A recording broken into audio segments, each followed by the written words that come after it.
Hello, hello, hello. Welcome to another episode of Gym Rats. It is me, finally back.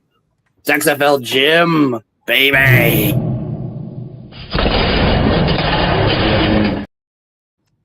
Joined by the incomparable, the immeasurable, the impossible to explain to your parents, Eric, a.k.a. Uncle fucking Rico. Whoa. What up, boys? What up, Eric? What up, dude? How you doing? I'm doing good. I'm on the phone, so you're going to have to read any comments that might pop up if you feel like reading them. If I feel like reading them, okay. It's all on the whims of Uncle Rico, folks. It's all on me. I got you. It's a big slate today, though. It's nice to get in college basketball like full Saturday where there's not really anything else going on. There's no NFL to like get in the way. Yeah, I mean, I love days like today. You know, it's fucking freezing here in Chicago. I'm just going to be able to nestle up with a nice water because I'm doing goddamn Whole30 and, you know, just watch some college basketball, dude. How many games you put on at once? For me personally, I find it easier to like do the screen, like the split screen stuff with football than basketball.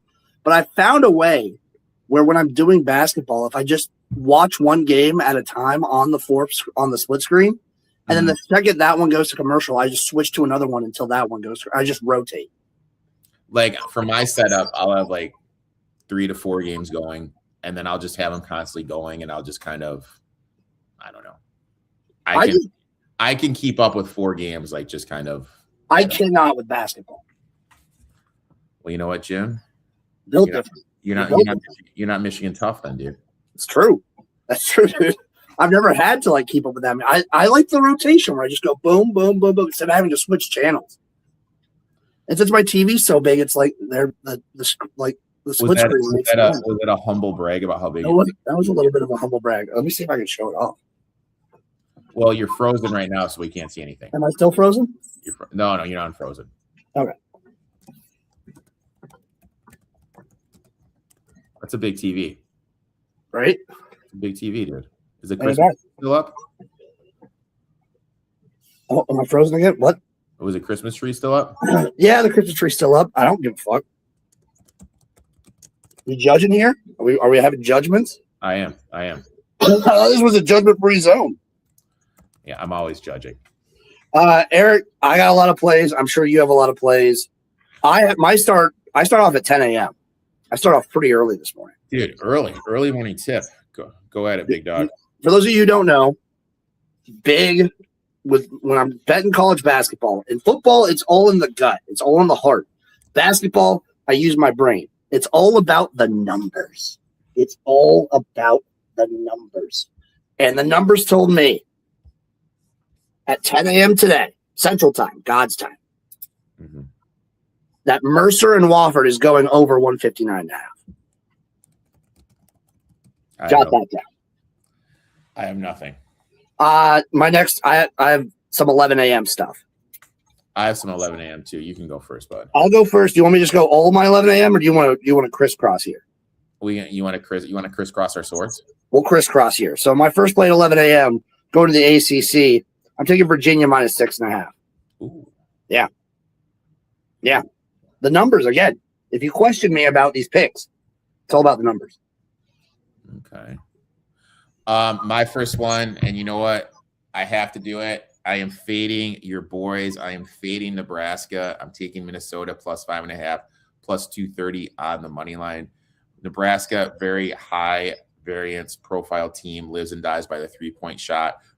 One of the weaker rebounding teams in the conference. Minnesota checks both those boxes defensively. They rebound well. They defend the perimeter at a high level, which directly attacks what Nebraska offense's identity. Situationally, this also sets up a look-ahead spot for Nebraska with Michigan coming up early next week. Minnesota, meanwhile, has quietly been tough at home. They beat Iowa. They took USC to overtime. They lost to Wisconsin in a buzzer beater. Over the last 2 seasons, Minnesota is 6-1 as a conference underdog, constantly outperforming market expectation. The Gophers also excel at getting to the line. Nebraska tends to foul a lot. I think that could be the difference here. Also, Brandon Frazier Frager suffered Brandon a Frager. sprain against Washington, missed the entire second half. Even if he plays, limited, rusty. Minnesota's top 50 level defense. Nebraska reliance on high volume shooting. The 5.5 cushion and the plus 230 are just too good to pass up. I like the 5.5, but I also feel like you're not one of the guys that's been fading Nebraska every week, are you? No, I mean, I think this is the first time I've bet against. This is the spot to fade them. Yeah, because I've been watching these guys on TikTok that have been like every week they just keep fading. Like this is the spot, this is the spot, this is the spot. Minnesota at Minnesota right before like the biggest game of the year. Yeah, this is the spot, 100%. I almost got there with you too, but I can't go against my boys. This is like a magical season. You know what, dude? They do look like a bunch of Amish guys. So they're all like half of them are basically from like Central Europe and the Netherlands. Respect. My next play at 11 a.m. baby. We are rolling down. I had another one. I thought I had another one. No, I don't have any more 11 a.m. I have a noon. All right. My 11er. I am going out to Pitt. Give me Pitt. Plus 6.5, plus 228 in the money line. I love fading NC State in this exact role. Will Wade teams historically have struggled as road favorites. This trend tightens when isolating in the SEC and ACC games. Emotional letdown after the win over Clemson. The noon tip-off adds another layer. NC State's lost 5 of its last 6 ACC road games. Early road starts disrupt rhythm. Pitt is desperate, sitting near the bottom of the standings. They're hosting a Gold Rush game at Peterson, the Peterson Center, one of the better home environments in the league. NC State, wildly inconsistent all season. I think this is just way too many points. I'll do it here. I'll fade them. I like fade NC State. They're one of my. I like NC State when I'm getting points, dude. I'm getting points. I'm a big fan of the fade for the NC State. The fucking dumbass Wolfpack. Okay. Noon. I got 2 plays at noon. I got 1. I'm going to go Delaware Liberty over 135.5. The number spoke out to me in a dream last night, and I woke up, and the first thing I saw was my Delaware crew neck sweater. I was like, boom. I got to bet this game. And the only way I found to attack it was the over. I thought about taking Delaware maybe first half too, but I'm going over. I'm going down to the great state of Texas. Give me the Longhorns minus 2.5. Buy low spot for Texas and a fade of Georgia coming off a 2-game win streak with Tennessee looming. Texas returns home after a tough loss. Kentucky shot poorly. Positive shot regression is likely. Texas has been excellent at the Moody Center against ranked teams historically, elevating intensity and defensive pressure. The small number undervalues the home court edge. Swan is playing at elite level, leaving Texas in scoring, rebounding, assist, and steals. Pair that with the interior support of Voltatis, whose name I just butchered. Texas that's a problem for the Georgia defense, allowing 76 points per game. Georgia plays at a fast tempo, but Texas protects the rim well as anyone nationally and forces turnovers at home. Projected tight, high possession game. Ball security is everything, and it favors Texas. Must-win spot for the Longhorns to stable their SEC resume. And it's important, guys. This SEC isn't last year's SEC. Last year, the SEC was loaded. This year, the SEC, and Chase and I talked about it last week, is dog shit. This is a very watered-down SEC. So the games like this are must-win games. So I like Texas here. I like getting them in the must-win spot. That's another one I looked at. We'll see if I have enough funds in the account after all the bets I made. My other noon game. It's another over. It's another total. Northern Kentucky, Wright State, over 153.5 at noon. The numbers. I walked into my kitchen, and I saw an old KFC bucket, and that's just like boom. We gotta go Kentucky somewhere. Jesus, when was the last time you had KFC, brother? I don't know, 3-4 nights ago. Jesus, I don't even know the last time I had KFC, man. Dude, their bowls are good. Yeah, you know what? I'm on lockdown on this diet until the fucking 7th. So I'm gonna have, and tell you what I'm gonna have in like 3 weeks. I'm gonna go to Golden Corral. Jesus Christ, dude. Oh, yeah. What are you gonna get at the GC, dude? It's always the Bourbon Street chicken. It's always the steak. It's always a salad, and then it's always the banana pudding. Okay. All right. Gotta use the banana pudding. I don't have anything till 1 p.m. now. Yeah, me too. Why don't you start us off at 1? I'm going to my Red Raiders plus 1.5. Perfect revenge spot. These teams matched earlier this month in Houston, where the Cougars escaped with a 4-point win. Physical game, Tech Clued easily won. Now the venue flips to Lubbock, one of the toughest home environments in the Big 12. Texas Tech rarely gets blown out at home. Houston's slow pace keeps the margins tight. Analytically, this profiles as a toss-up. Ken Palm and other models project this as a one-possession game. Houston's defense is elite, but Texas Tech offensively is top 15 nationally and well-equipped to exploit second-chance opportunities. In a low-possession game, points are gold, plus 1.5. Give some protection like last night. Last night I had Buffalo plus 1.5. They lost by 1. Plus, who's the best player on the floor? My boy Toppin. Give me Texas Tech plus 1.5. My first 1 p.m. game. I like that, by the way. I really like that. I'm going with Dartmouth on the money line versus Columbia. Dartmouth opened as a slight 1-point favorite. They kind of rolled over to Columbia like minus 1.5. So I got Dartmouth money line plus 101. Look at you, dude. Doing a little Ivy, dude. Oh, yeah. Oh, yeah, baby. Getting dirty in the Ivy. I like it, Jimmy. I like it. You got any more one just straight up at 1, or you 115 boy? I'm a 115 boy. Okay, I got one more at 1. I'm taking St. Thomas, South Dakota, over 161. Respect. Yeah, gotta get a little bit in there, and then I think we're rolling in the same game, Eric. Yeah. What I like Vatek. To me, the spread is inflated. Most Vatek, disciplined, well coached, rarely gets blown out. They're the way they play defense is going to limit transition. Exactly what with a big underdog. Louisville could get a boost with some players returning, but I mean, for me, the big thing is the look ahead factor. Duke on deck, not an ideal spot. Backdoor cover. Vatek capable of chipping away late. Guard heavy 3-point shooting team like Louisville laying this many points. I just don't trust. And this kind of like got bet up sometime either last night or this morning because it opened at like Virginia Tech plus like 11, 10.5 somewhere what I saw. Yeah. So I was all over Virginia Tech here. Give me them Hokies. Give me them Hokies. I'm rolling at 3. What do you got? I got a 2.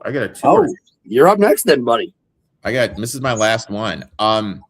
Look, Chase and I talked about this last week, looking to fade teams playing back-to-back road games, especially in altitude, and that's what we have with Colorado minus 2.5. Teams playing their second state road game at the altitude in Colorado are just 38.7% against the number. UCF plays at that up-tempo, fast pace, which also is going to add to their fatigue and Buller. Colorado desperate after 4 straight losses. Matchup-wise, Colorado can pound the paint, draw fouls, dominate second chance points.